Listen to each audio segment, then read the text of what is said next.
Hello YouTube, friends and family. What we're going to do is I'm going to give you another update on the Ruckus. I went ahead and got the engine that's going to, the final assembly engine, went ahead and set it on.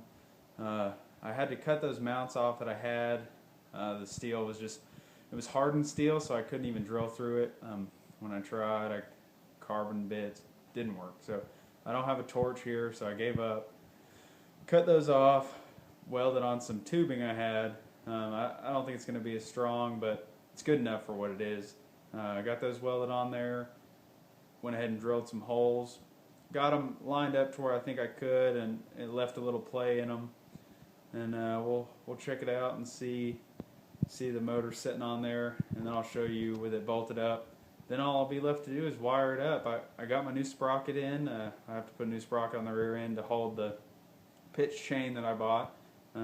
Get the clutch on there. We'll see how it looks. Alright, here's my new clutch. Came in my bag of goodies in the mail.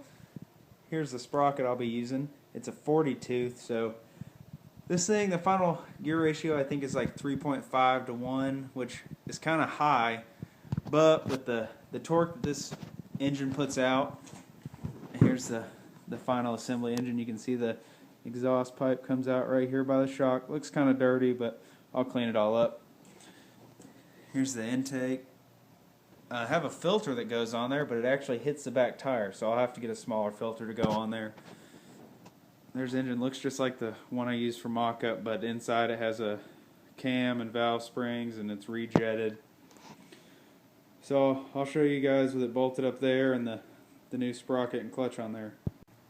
Well, here's what it looks like. Got the sprocket on there. Got the new clutch on there. Got the chain.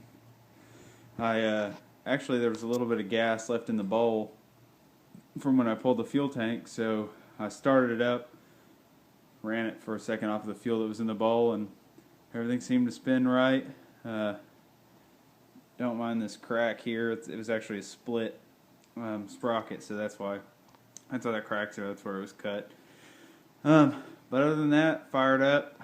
Seems to, like, it's not going to pop off or anything. The only thing I'm kind of worried about is this sprocket I got is aluminum. I don't know, it was just like the right size I needed, and it was cheap, so, but I bet that's how long it's going to last. I'll let you guys know. One thing I hate more than anything, new chain. It is so messy. It comes in this bag of doom. Oil, grease, whatever it is, everywhere.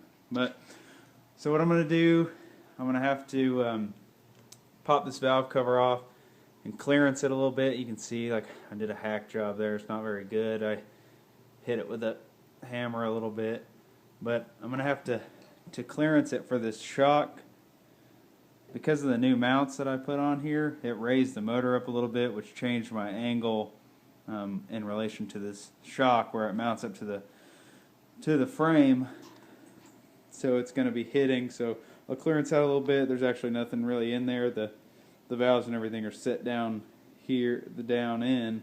So all that is a baffle for the crankcase ventilation and stuff. So it'll be okay if I beat it in a little bit. But this next step, I'm going to go ahead and take the swing arm and engine, everything the way it is, set it up underneath the scooter. Then all that'll be left is to wire up the stator. I'm not sure how I'm going to do it yet, and I got to make sure the fuel pump's wired up.